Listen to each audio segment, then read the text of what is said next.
nosso segundo bloco. E agora a Bárbara ela vai trazer uma dica muito importante para nós, para você aí de casa, para você que tem criança, você que tem um sobrinho, filho de um colega, que conheça alguma criança com algum desses sinais. Fique atento, porque ele está precisando de uma ajuda de um profissional. Então, vamos estar atentos para as queixas e sintomas que comumente nós observamos no espaço clínico, tá? Então, você que é pai, mãe, responsável por alguma criança que apresenta distração, que apresenta comportamento repetitivo, criança que apresenta ecolalias, que são repetições de desenhos animados, criança gosta de assistir sempre o mesmo desenho. Gosta, tem um hiperfoco em assistir a mesma coisa ou brincar com o mesmo brinquedo. Aquela criança que ela tem dificuldade em falar ou às vezes não fala. Aquela criança que não suporta a luz, ou a luz solar, ou a luz de ambiente. Criança que tem medo de entrar em ambientes que ela não conhece. Crianças que você observa que ela não interage socialmente com outras crianças da mesma faixa etária ou com adultos, não consegue olhar nos olhos. Você, pai, pode observar, às vezes tem alguns pais que não conseguem observar que a criança não olha nos olhos. Às vezes ele olha para o pai, mas não consegue olhar para as outras pessoas, não consegue interagir com as outras pessoas. Então, você precisa procurar atendimento, uma avaliação para saber o que essa criança pode vir estar desenvolvendo. A criança que é desatenta, não consegue terminar as atividades escolares. A criança que ela se distrai com facilidade, ela está sempre quietinha, às vezes não consegue também brincar com os colegas, não consegue, às vezes, ficar em uma fila esperando a sua vez, nas oportunidades. Na hora da merenda. Na hora da merenda, na hora do brincar, ou às vezes até quando está com os pais em algum lugar. Aquela criança que ela não para quieta, ela está sempre se mexendo, principalmente quando vai fazer atividade, né? Principalmente quando vai fazer atividade, está ali se movendo, não foca, tem dificuldade em manter a atenção, em manter a concentração em fazer atividade. Essa criança ela precisa ser avaliada, porque isso causa problemas na atividade escolar. Imagine se essa criança, em casa, ela mostra esses comportamentos e na escola, com certeza vão ser maiores ainda, porque na escola não vai ser só ela, vai ter muitas outras crianças, vai ter muito mais distrações. Então, observe se essa criança, o sono dela é agitado, criança que tem sonambulismo, levanta, acorda, fala de madrugada. Essa criança que tem medo, morre de medo de dormir só, ou de estar em um lugar onde ela não conhece. Essa criança ela precisa ser avaliada. São muitos sinais. Outra situação que sempre tem chegado no consultório, crianças que se zangam facilmente, ressentidas, crianças que apresentam uma birra extrema. Nós sabemos que de 3 a 5 anos tem aquela fase da birra, a criança apresenta certas birras, mas consegue controlar. Mas existem crianças que, além dessa birra corriqueira, ela tem um exagero, ela já não obedece figuras de autoridade, ela fala coisas ruins, maldosas, e às vezes faz coisas maldosas. Pode ser o transtorno opositivo desafiador, né, que começa também aos 3 anos de idade. Então, precisa ser. E às vezes o pai pensa que é porque é o gênio, né? Fala, é o gênio. Não, cuidado com isso. isso. Porque, por exemplo, o transtorno opositivo desafiador, se ele não for tratado, se ele não for diagnosticado precocemente, ele pode ir evoluindo, né? Quando a criança chega na fase da adolescência, ele pode até evoluir para um transtorno de conduta e depois, na fase adulta, para um transtorno antissocial. Então, precisa ser tratado, precisa ser cuidado. Tá? Precisa procurar um neuropediatra, um neurologista, né? Precisa procurar, dependendo de cada situação. No meu espaço, eu recebo pais para orientação, às vezes sabe quem procurar. Você faz tipo uma espécie de triagem. O pai leva, a criança deu sinal, o pai precisa de ajuda, para quem levar? Leva para o psicólogo, leva para o psiquiatra, leva... Não. Você faz aquela triagem, faz o acompanhamento da criança e depois vai orientar o pai a procurar o profissional necessário para o tratamento. Sim, Kenia, nós trabalhamos com entrevistas, checklists, trabalhamos com testes, trabalhamos com protocolos que são direcionados e observações, tanto no espaço clínico, escolar e familiar. Então, é tudo feito minuciosamente, de acordo com a queixa do pai. Então, a primeira coisa que eu faço é ouvir os pais, com toda a queixa que eles me trazem, faço a anamnese, e daí eu vou partir para a hipótese do que esteja acontecendo. Então, se o pai me chega dizendo que essa criança tem comportamento estereotipado, essa criança não fala, essa criança tem vários medos, não suporta barulhos, não suporta a luz, enfileira, brinquedos, então eu já vou observar que há indícios de TEA. Não vou dizer para o pai que ele é TEA, porque eu preciso avaliar e depois ele precisa passar pelo médico que vai dar o laudo, o parecer conclusivo. Então, o meu caso, o meu trabalho é avaliar e depois eu vou intervir. A questão é que quando eu avalio e observo os detalhes, eu faço a hipótese diagnóstica e encaminho para o médico. Né? Encaminho para o médico. E aí, se essa criança apresenta distração, ela não consegue focar nas atividades, troca letras na pronúncia e às vezes até na fala, né? Então, eu já vou ali rastrear um TDAH, vou rastrear um transtorno específico de aprendizagem.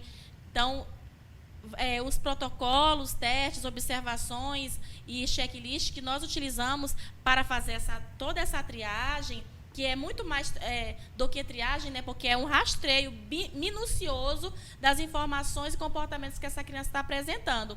Então, ali que eu vou observar e vou dar a hipótese diagnóstica para que possa Bárbara, levar adiante. Eu tenho uma pergunta. No caso, uma criança de 15 anos, uma adolescente, entre os seus 13 a 15 anos, é comum que ela goste de brincar com boneca, de ficar o tempo todo com boneca, e ter comportamentos como se fosse uma criança de menos idade que ela? Ela tem que ser avaliada. Tem que ver com o contexto, né? Contexto dessa criança, tem que observar os fatores ambientais ali, familiares, como é que é a criação dessa criança, porque, de repente, se essa criança, essa adolescente, não tiver com quem brincar, né, nós tem que partir do histórico. Nada... nenhum tipo de diagnóstico vai... Não assim. Tem que ser bem minuciosamente observado, vários fatores para se chegar a um parecer. Então, nada é feito assim, no achismo, né? O que eu sempre oriento os pais? Eu disse, olha, vocês agora estão me trazendo uma queixa que vocês, pais, observam no dia a dia, que alguém já falou, que já observou também. Mas, no espaço clínico, na avaliação, nós não vamos partir do achismo, daquilo que eu penso que é. Eu vou observar os dados e vou fazer um rastreio minucioso e vou me basear nas informações observadas pelo comportamento daquela criança, pelo que ela está me apresentando, né? Tudo através de pesquisa científica, baseado no DSM-5, né? Que é o Manual Diagnóstico Estatístico de Transtornos Mentais. E o DSM-5 ele é utilizado por todos os especialistas que trabalham nessa área clínica multidisciplinar.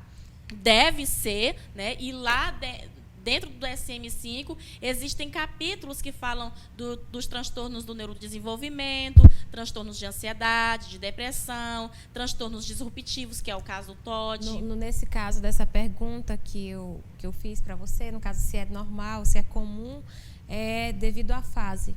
Tem a fase da criança, tem a fase da adolescência. Então, quando a criança gosta de brincar com coisas de criança, quando adolescente, geralmente eles estão procurando se envolver com o que os adolescentes gostam. É comum uma criança que chegou já na fase da adolescência ainda estar apegada com as coisas de criança. De criança, jamais. Tem que ser avaliado, observado, tem que observar a questão afetiva, tá, dessa criança, observar fatores emocionais, observar, às vezes, existem muitas crianças que apresentam esse comportamento que tem DI, a deficiência intelectual. Geralmente, ocorre muito nesse caso, mas não só na deficiência intelectual. Isso, né? No caso, uma criança que tem deficiência intelectual, qual é o tratamento necessário para ela? É todo um procedimento. Ela precisa passar por uma equipe multidisciplinar, assim como a criança com TDAH, assim como a criança com TEA e outros transtornos. Não é somente o neuropsicopedagogo, o psicopedagogo que vai avaliar. Ele precisa passar por outros profissionais. Então, vou refazer existem a minha casos. pergunta, então. Vamos refazer a pergunta. Essas crianças têm tratamento e chegam a ter novamente uma vida normal, de aprendizagem, acompanhado pelos profissionais? Olha, se seguir a risco o tratamento, né? Precisa de intervenção. A criança, ela pode evoluir, né, o seu nível de aprendizagem e diminuir os níveis de dificuldade, né? Agora, dizer que a criança vai ficar 100% é muito preponderante, né? Existem alguns casos, mas a situação é que a criança precisa ser avaliada e também passar pela intervenção com os profissionais indicados pelo neuropediatra. O que acontece, Kênia? É que muitos pais, eles fazem a avaliação, descobrem o que o filho tem, né? Qual é o problema que está ocorrendo para essa criança e está apresentando todos aqueles quadros, todas aquelas queixas, todos os sintomas, e aí depois da avaliação ele fecha o caderno, aquele monte de página, acabou, e não vai procurar ajuda, intervenção, e aí o quadro vai piorando, porque quando eu sei que essa criança precisa de ajuda, eu não ajudo. Por isso eu fiz essa pergunta, Bárbara, porque eu acho que é muito importante o cuidado. Por mais que o pai veja, olha, meu filho teve o diagnóstico e tem essa dificuldade intelectual, né, no caso. Um exemplo desse, e desses tantos outros. E às vezes ele pensa, não, acabou, não tem... trata o filho já como um louco. Tem pessoas que eu já acompanhei muitos casos que não profissional, que eu vi acontecer. Então, olha, meu filho, e até chega a falar assim, esse aí é doido.